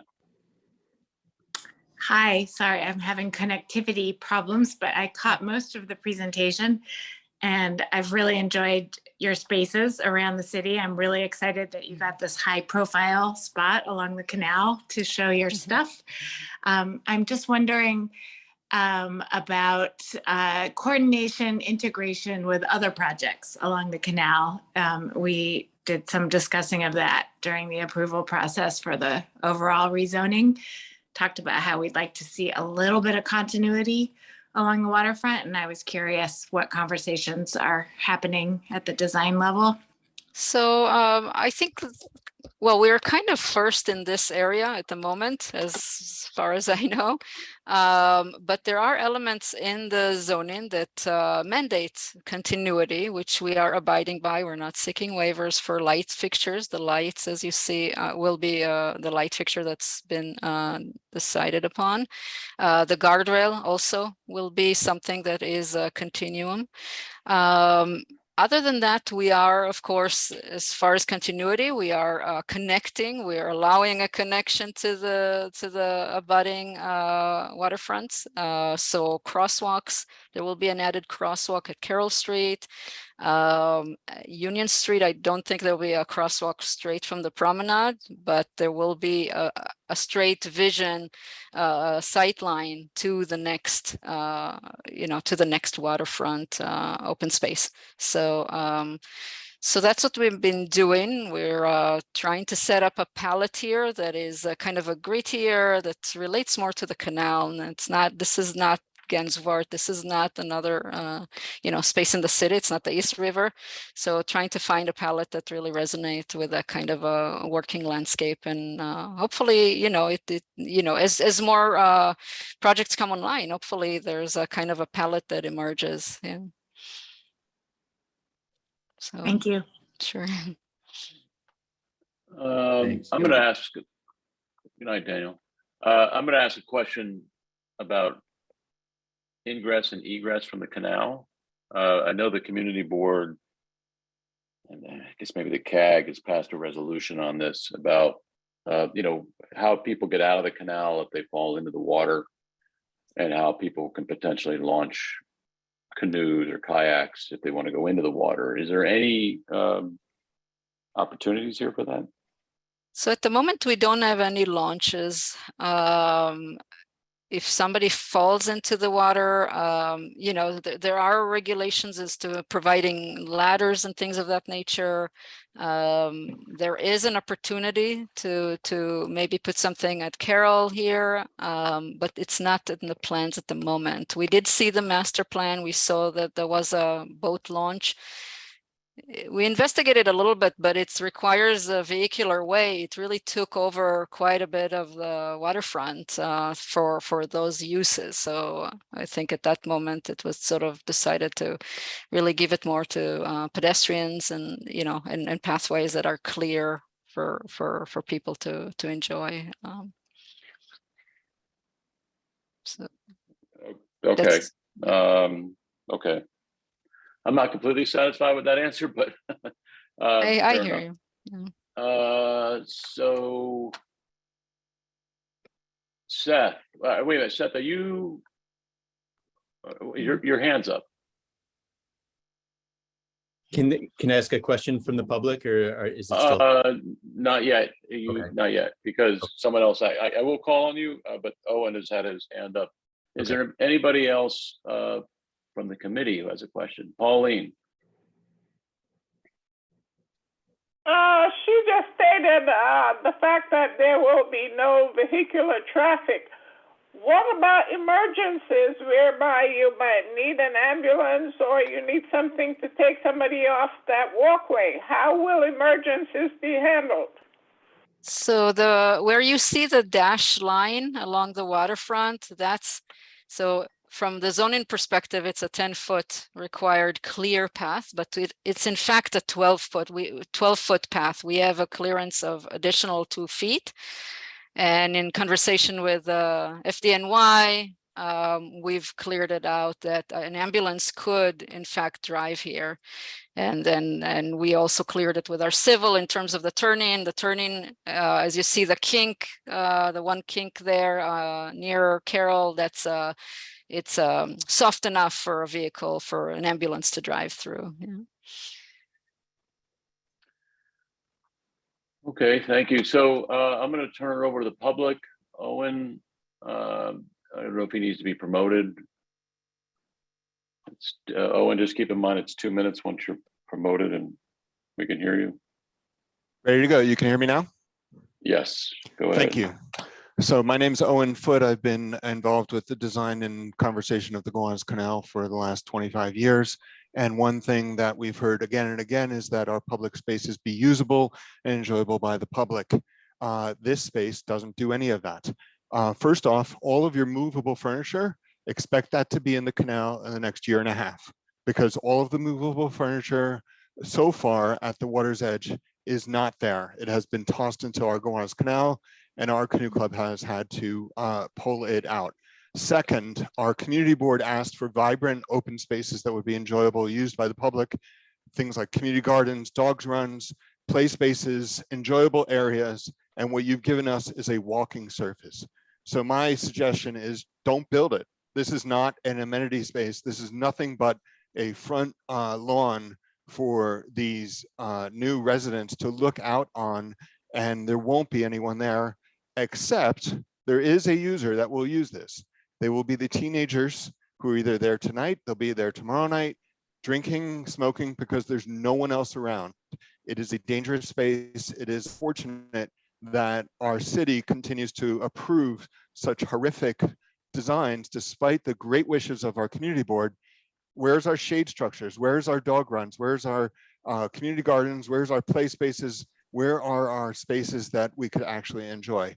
And then last, you will not have any way to save someone if they have fallen into the Gowanus Canal.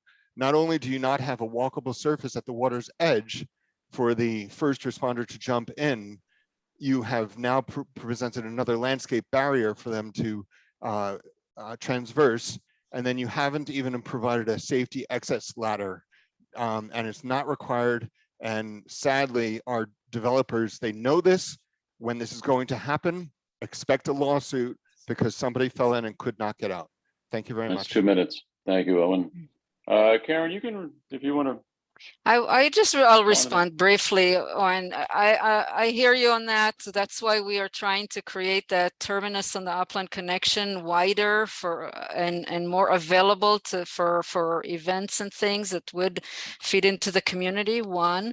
Secondly, I think that the idea is that there's some kind of spill out of programs of, community programs from the building out. So thereby having that kind of promenade near the building is something that allows for that flexibility. And Leslie, just so you know, there is a regulation that requires us to have 35% planting within the waterfront area. And that's a pretty stringent requirement. And we are exactly on the dot at 35%. So it doesn't allow us to create huge hardscape areas or even dog runs, those would take, all we would not be in compliance. So that's one of the conditions that we have to always address. Okay, I won't take any more time.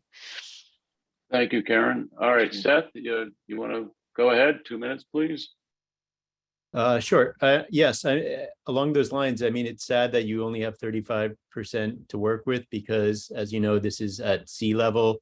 And, there have been buildings now knocked down that were across the street from this location, like Lavender Lake, where, during Hurricane Sandy, the water levels rose, I think, over 8 feet high. It's in a lowland district. And so I'm just curious if you have any sort of climate resiliency plan or the use of plantings to mitigate the flooding that will happen here today and in the future. So the landscape is not meant to mitigate per se the flooding. We are raising the site, so it is above the DFE, required DFE. It's at elevation 14. The bulkhead, for comparison's sake, is at 8. So there will be a difference between the bulkhead. Flood zone A, even if you're at 14 feet, is flood zone A goes much higher than that. In this area, I believe the DFE is 13, if I'm not mistaken. I think you're correct. If you're looking at future flood maps. Oh, with the projections for the future? It goes much higher Okay, up the block than that. Yeah. You're right. I mean, it's a balance. How far do you raise it, right? And still have some, semblance of relationship to a body of water. If we did produce some sections early on where everything was raised a lot higher, but there is a desire to have some sort of a, connection to the water. The mean high is a 2. So, you're getting further and further and you're building more and more walls. We try to avoid those. And that stormwater garden intended to be able to take inundation. Of course, if it's contaminated inundation, we will need to flush it out. And that's another purpose for irrigation, by the way. But that's the intent is to have a balance between raising the site, being, smart about where we situate the landscape and still allow people to kind of see the water and hopefully one day it's clean and be able to get nearer it even further. So, Seth, are you done? Okay, thank you. Yes, thank you. All right. So Karen, and you're sort of, you just said something there about getting connected to the water, but we don't actually have a physical connection to the water. So I think I would just say, go back and look at the design. People coming in and out of the canal, either voluntarily or involuntarily, is something that should be considered. Whether you're, 4 feet above the water or 8 feet above the water, if you can't get in and out, you can't get in and out. So I'll just leave that there. Bob, go ahead. Seth, if you could put your hand down, please. Yeah, just trying to get, when we were looking at the Valentino Pier, and that goes way, way back, we had to make sure there was enough room to have the ambulances make a U-turn or to get back out. You mentioned that specifically mentioned about the walks or the street or whatever you want to call it, that the ambulance is going to go down, is enough room for an ambulance. Is there room for it to get out, turn, or do whatever it needs to do? It can turn onto the upland connection and it can continue straight. It could go. It can go out either side? Yeah. Okay, because it was only entrance on one side, says it didn't say that on the other side, so I didn't know whether. Oh yeah, no, it could come up Carroll, leave on Union, vice versa, or go through the extension of President Street or Upland Connection. Okay, oh yeah, I missed that Yeah, in Carroll Street. yeah. I just saw it. Okay, thank you. Sorry. Sure. I'm sorry, I'm going to take privilege again here. This is just a clarification on the upland connection. Karen, that's a break between the buildings that goes all the way up? It's not covered at some point, is it? It's not covered. No, this is just Okay. open to the sky. Okay. It's it's over 50 feet. Okay. Anybody else from the public or committee?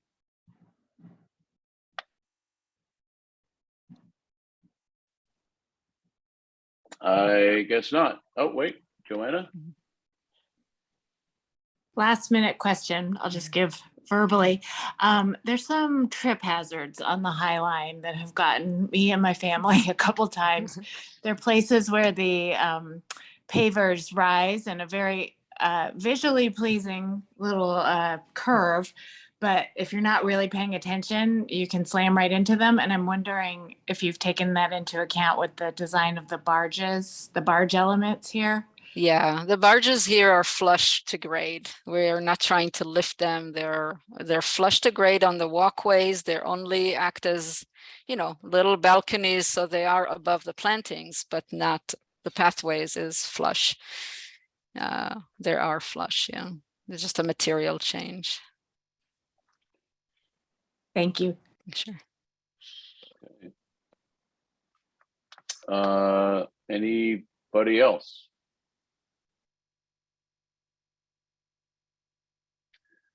All right. Well, thank you, Karen. Thank Appreciate you. it. Sure, I'll Very stop helpful. sharing. Excellent. Okay, so now we're going to go to 420 Carroll. I think I saw Gina's name. Gina, you presenting, or is it Vivian, or who's? I think Vivian will kick us off. Okay, All right. Good evening. My name is. take it away. Thanks, Dave. Good evening. My name is Vivian Krieger. I am zoning and land use attorney at Cozen O'Connor. We are here tonight to present our proposed waterfront design in connection with the development of 420 Carroll Street, which is located at the south side of Carroll Street and on the east side of the canal. This is an as-of-right residential development with lower floor commercial use, including the Gowanus mixed use. This is a ministerial application, meaning that there's no discretionary review or approval, but we really appreciate the opportunity to come and present to you tonight, and we look forward to your feedback and your suggestions. We do have a number of folks from the team here tonight, but I will now turn it over to the landscape architects here and Gina from Scape to walk you through the presentation. And again, we just really appreciate the opportunity to come and present to you. Thanks. Thanks, Vivian, and thanks to the group here. I'll be presenting tonight. I'm Gina Worth, design principal at Scape, and also Sierra Druley, who's the project manager for this effort, will be doing the second half of the presentation. We'll try and keep things quick. We know we're at the end of the meeting. Can go to the next slide. We're here to introduce 420 Carroll Street, the waterfront design. We've brought kind of core principles to the project about diversifying the waterfront experience, particularly different edge elevations and different relationships and distances to the water. Provide public gathering spaces along the canal that can host community gatherings. Design resilient landscapes that are adaptive to the climate change challenges of the future, like sea level rise and event coastal flooding. And to capture the character of the Gowanus, the industrial and collage character of the Gowanus as it exists today. Next slide. We know that the Gowanus has had many different physical manifestations over time. This image is showing kind of evocative imagery on the right about the historical ecology of the site and a historic mapping of the former tidal inlets, creeks, and marshes that once lined the banks of the Gowanus before it was channelized and make up the majority of the land that we are working within today. Next slide. This map shows our site at 420 Carroll, kind of within that mosaic of former and contemporary landscapes. So in blue are all of the old salt marshes and tidal creeks and inlets overlaid onto today's urban fabric. And so you can see how our site near the main stem of the canal today once was part of this marshy layer of the historic creek. Next slide. And today it's also part of a vibrant neighborhood, thinking about very active retail corridors and how the site situates at this important moment along the canal, along the main stem of the canal, but also along the First Street tidal basin, which is under excavation today and restoration through the EPA's work and will be a kind of significant component of the site. So ultimately our site will be straddled on two sides by water. Next slide. And we're also very inspired by some of the historic remnants within the site. and around the greater neighborhood, thinking about the collage of materials that make up the Gowanus character, a mix of wood, stone, kind of a patchwork of materials that exists all around the canal that reflects both the maritime and the industrial history of the place. We are also very close to the Carroll Street Bridge, which is an iconic landmark in the neighborhood, and we thought very carefully about embracing views and directing views back to the bridge from the design. Next. And so with that, I'll pass it off to Sierra to talk about our landscape design and our different landscape character zones. Great, thanks, Gina. So I'm Sierra Drewley. I'm the project manager for this project at Scape, and excited to share with you our design today. So our design for the waterfront and the public space on the site can be broken down into three sort of primary zones. The first zone in the upper left of this page is what we're calling the canal, which is directly adjacent to the Carroll Street Bridge. It's the primary entrance into the shore public walkway on the site, and really pulls users along the Gowanus Canal face. And then we kind of come to what we're calling the basin, which is this hinge point on the site, which really captures this, what will be a really iconic corner on the canal between the Gowanus Canal and the First Street turning basin. And then finally, what we're calling the street creek, which is the visual corridor on the site, which we're designing as a fully publicly accessible space, even though it is in excess of the WPAA boundary. And that really helps people connect from Carroll Street down to the water's edge and increase porosity and access on the site. Next slide. So this site plan, you can start to see how these spaces really knit together to form a flow and a variety of uses on the space. So starting at the Carroll Street Bridge at this northwest corner of the site, we have the site designed as an elevated boardwalk that sort of flies over a lush planted edge, not too dissimilar from the great presentation we just saw for 300 Nevins, talking to that continuity piece along the canal. But this sort of boardwalk is punctuated by planting, this sort of wild characteristic Gowanus planting that pulls up and really creates a sense of lushness and immersion while framing views along this elevated pathway that brings people down to what we're calling a pedestrian get down, this really special moment at this iconic corner, sloping down in elevation to really bring people closer to the water's edge, while thinking about resilient materials that can withstand occasional flooding. This sort of space captures those open views and creates this sort of civic hinge point or corner on the canal. Moving to the southeast, we come to a space we're calling the tidal basin.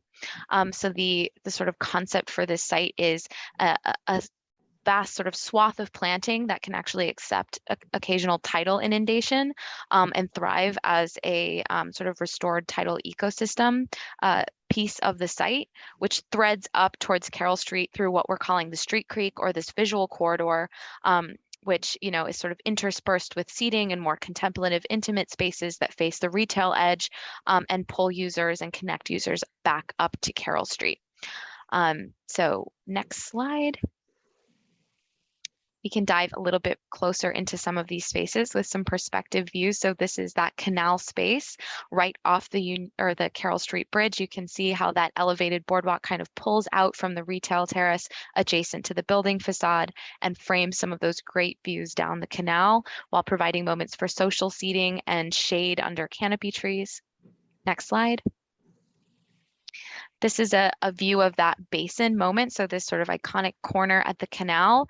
And this we've conceived as a series of terraced spaces that step down to a get down that will include a ladder for emergency rescue purposes, the potential future for a boat launch that's being discussed as a potential future component of the design after EPA excavation of the turning basin is completed. But that get down space is sort of accessed a few different ways, either by these sloping boardwalk paths that come down to that corner, or by an accessible path that runs through what we're calling the scramble, which is this sort of informal stone edge that frames this tidal basin planting area and also leads folks to a sculptural hammock area, which is something that's still sort of in design, in active design as part of our design effort. But the idea is to create a sort of piece of public art that's also interactive and a fun and inviting social seating opportunity that's shaded by canopy trees and really captures those great views that this site has of the canal. Next slide. So this is a view looking from that retail terrace, which is at that top tier of the terraced portion of the site.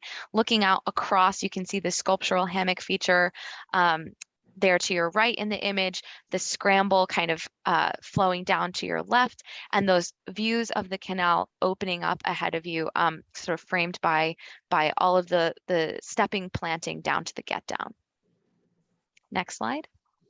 So we just wanted to include some precedent images of this sculptural hammock piece because we're really excited about this feature as a sort of more active program feature along the canal, something that can be sort of a civic gathering point, something that, you know, pulls from the artistry that's going on and the fabrication that's going on in the neighborhood already, and provides sort of a moment to sit and relax and really enjoy these great views.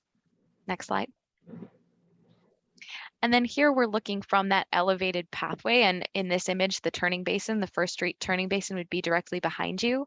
And you're looking out over that tidal basin wetland planting, providing great intertidal habitat along the canal, and up the street creek. That green thread acts to actually capture and do some stormwater work for us, which is great, and also provides this lush green thread pulling folks up and framing out spaces for seating as you approach Carroll Street.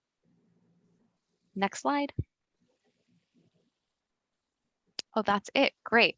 So at this time, we're happy to revisit any imagery and talk through any questions or comments. Okay. Thank you. Anybody from the committee? Joanna. Hi. I like the idea of the social seating, particularly because I think kids will be able to use it as a play feature, but I also want to make sure that you have some seating that is more appropriate to elders that have backs and arms and that sort of thing. Yeah, we absolutely have fully accessible seating on the site that's in compliance and actually in excess of what the zoning requirements stipulate for this site. So although the zoning requirements stipulate 100 or actually only 4 linear feet of seating on this site, we're providing 142, and a lot of that seating has armrests, a lot of that seating has backs. So specifically at the get down, at this really important experiential moment on the site, we have a backed bench that includes armrests that we're circling right there. We also have backed seating facing the canal further up to the northwest, this double backed bench. So plenty of opportunities for accessible seating and, you know, making sure all of these experiences are accessible to lots of different types of folks. Thank you. Thank you. Alec? Thank you. So if I heard you right, you're saying that the pedestrian get down space is where there would be a potential in the future for access to the water itself. And then you said that that element of the plan is contingent on EPA action. And others might be more familiar with why that might be the case, but can you explain to me why, in your view, we have to wait for approvals? I mean, we have access to parts of the canal now, or at least, it's paused in places because of dredging, but it's not as if there wasn't access to the water itself even prior to cleanup. So why would it be contingent on the cleanup? Yeah, I can take that. Maybe Vivian, if you want to provide any follow-up. I think it's of utmost importance with this team that we're designing a waterfront that meets the city regulations and also meets the client and the public's aspirations for a diverse and accessible canal experience. And so what we've tried to do within the base design that we're showing here is not only meet and exceed the DCP regulations around the waterfront, but also make sure that we're providing a diversity of publicly accessible elevations along the canal. So we have the higher elevations that are lifted out of the future floodplain but we also have these get down and lower elevations that get you closer to the water. Any future pieces that might be designed that could extend into the canal or be a boat launch or boat ramp, which would be much easier to do at this lower point along the canal, are future client decisions that still remain to be determined. And they're certainly possible to accommodate in this site. We've designed this get down so it could do that in the future. We're providing the emergency access ladder at this location because we know how important that is to the water-based community of the Gowanus. But there is a fair amount of complexity around the design of the First Street turning basin because it is not yet built. And we are working and coordinating with the EPA today to figure out the elevations of the bulkhead along the First Street turning basin. So that's actively under development. And I think that's going very well. But that's the current priority for kind of determining the design direction for the waterfront access along that portion of the site. So you're saying it is features of the turning basin itself that need to be clarified before you could commit to access to the water itself? That is what you need clarity on? Yeah, so the EPA controls the design of the First Street turning basin, and we are actively coordinating with them how the two projects and parcels intersect.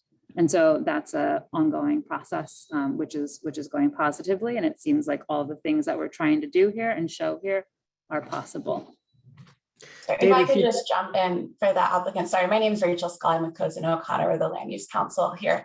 I just want to clarify that the First Street turning basin is currently being designed and built out. The EPA right now is saying they hope to have it completed summer 2026. So as Gina is saying, we will fully know our options as that process moves through the works. We've been getting emails from the EPA and responding to them on a pretty frequent basis as they figure out their design. So it's just a matter of having our options in front of us and knowing what we can do, which is why that's not included in this current application. Okay, well, I appreciate all of that. And David, I'll be very quick. I just want to say, I think I'm not speaking out of school in saying that I think it'd be fair to say the committee is going to be concerned about the absence of water access along the whole canal. And there are, I think, 2 city-owned sites that are candidates, but it would be a shame if none of the private sites are going to provide that amenity as well, especially in some places where from a design and structure perspective, it would be optimal to have access. And this I think I'm hearing that you agree this might be one of those places. So I think David, as we hear more of these applications, we might have more clarity about whether we're really being locked out of the opportunities. Yeah. We agree with you, and it's something that we are really hoping to be able to do in the future. We were hoping that things were going to move faster with the EPA. Unfortunately, that's out of our control. So we are moving forward without it for the moment, but it is something that we are definitely looking at to hopefully be able to do in the near future. Thank you. Thank you, Vivian. Allison? Hi. Thank you. I really appreciate your presentation. I just have a question though about the retail terraces and what is the relationship between, like the elevated boardwalk areas that you showed and the retail terraces? And how are the two areas delineated? And is there really a diagram that shows like how much of the area is actually going to be dedicated towards retail versus public areas? Yeah, absolutely. So there's a clear delineation, or there is that diagrammatic overlay of what is the shore public walkway and what is private. Although,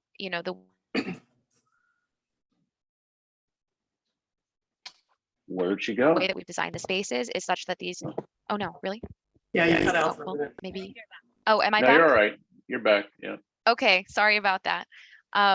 The way that we've designed these spaces is definitely with the intent that there's a real porosity and mutual activation of the retail frontage and the shore public walkway, which is, from conversations we've had with the city and the intention of the zoning text, wanting to make sure these feel really mutually activated while, understanding that there does need to be a delineation. So there is a paving distinction, a paving change between what is technically private retail space and Just answered my public shore, question. public walkway.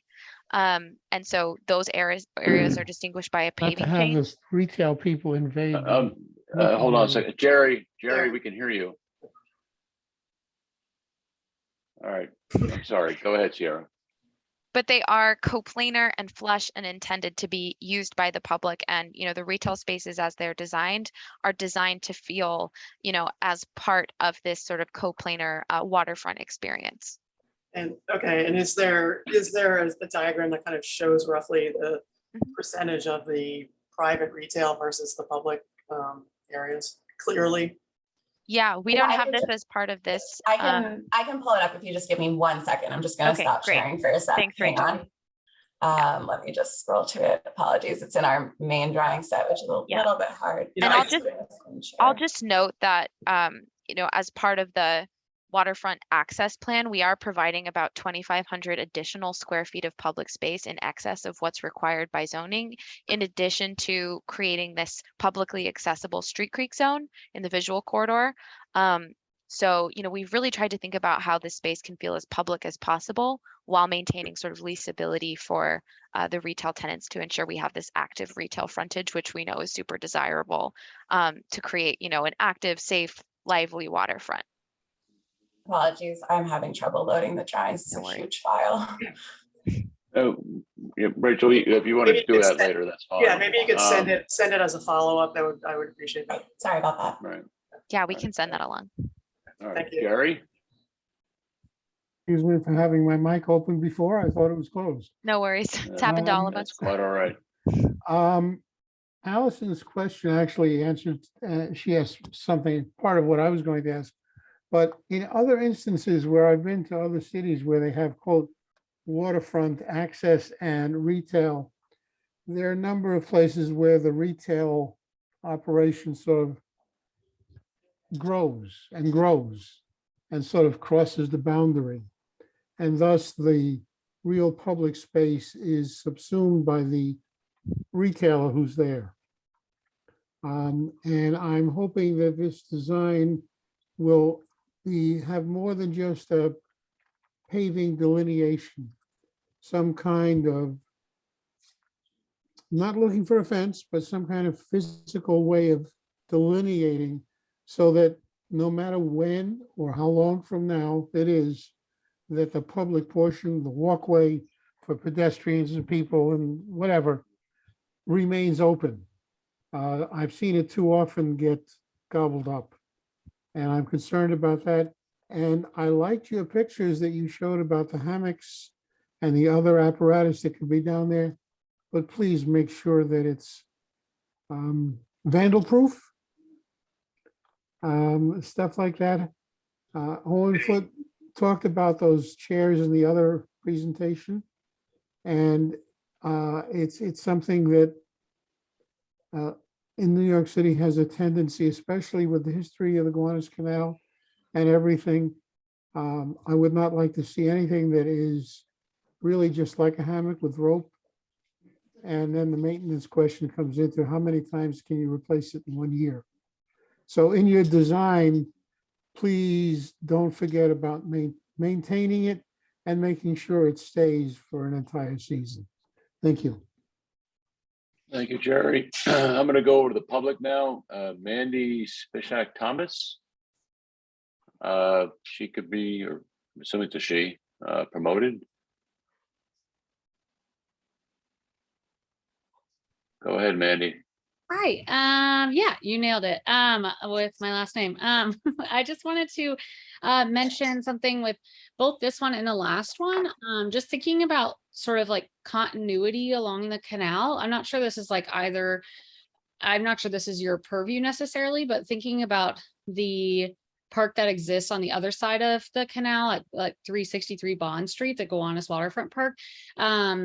You just get kind of trapped down there as a pedestrian, and then to like go to sort of the next park that exists on the canal, you know, which is kind of, I guess, like near the Whole Foods. I don't know. There's like no obvious connection. And seeing as this site is, you know, just a block or I guess 2 blocks from the last one, I'm just curious if there's any plans for sort of like pedestrian, I don't know, once you're in here, are you just, then you just leave and then you're back on sort of the street, or is there a plan for some sort of like pedestrian bridge or I don't know, maybe raised crosswalks or anything? I was just wondering if that's been considered.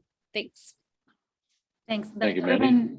The urban connectivity question is a great question, and it's something that our office has looked at a great deal in the Gowanus area. It's also something DCP has been very focused on, particularly at the bridge intersections, making sure the building step back and the public realm has enough room to actually move around the bridges and provide these continuous connections.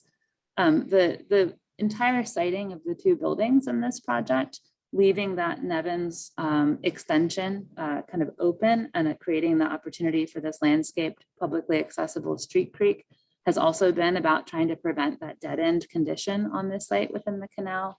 And we've thought very carefully about how this design begins to touch the edges of all the other parcels. And so while there is no public access provided today on the powerhouse site, we hope one day that will happen. And there would be possibility to have discussions about a pedestrian bridge at that location far in the future, if that ever happens, to become publicly accessible.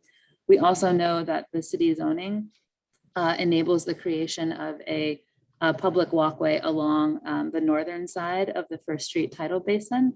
The First Street turning basin. And so we've created this connector pathway there so that adjacent parcels, if and when they build out, can extend that pedestrian connectivity along the edge of the basin, which will be very important. Thank you, Gina. I'll just add that. Oh, sorry, David. Well, you didn't take your full 2 minutes, so if you could do it quickly. I was just going to add that, just to address the question on a larger scale, there is language built into the updated zoning that requires that adjacent shore public walkway parcels be connected. The primary paths sort of meet up with one another across street ends. So that's in the works too, Gowanus wide. Okay, thank you. Owen Foote, we could promote him. Can you hear me now? We can hear you.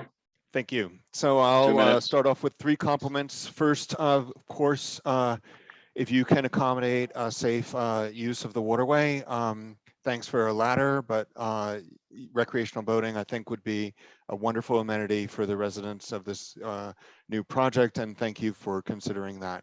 Second thank you is for the reason to be there is at least to check out some hammocks and, a place to lounge. I know on Governor's Island, that was one of the reasons why I went there, just to check out the new hammock. So thank you. Third thank you is having outdoor dining, I think, is critical to activate these spaces. I don't see any outdoor shading, but outdoor dining, absolutely. I'm less concerned about Jerry's overflow because I know the city inspects that, so thank you.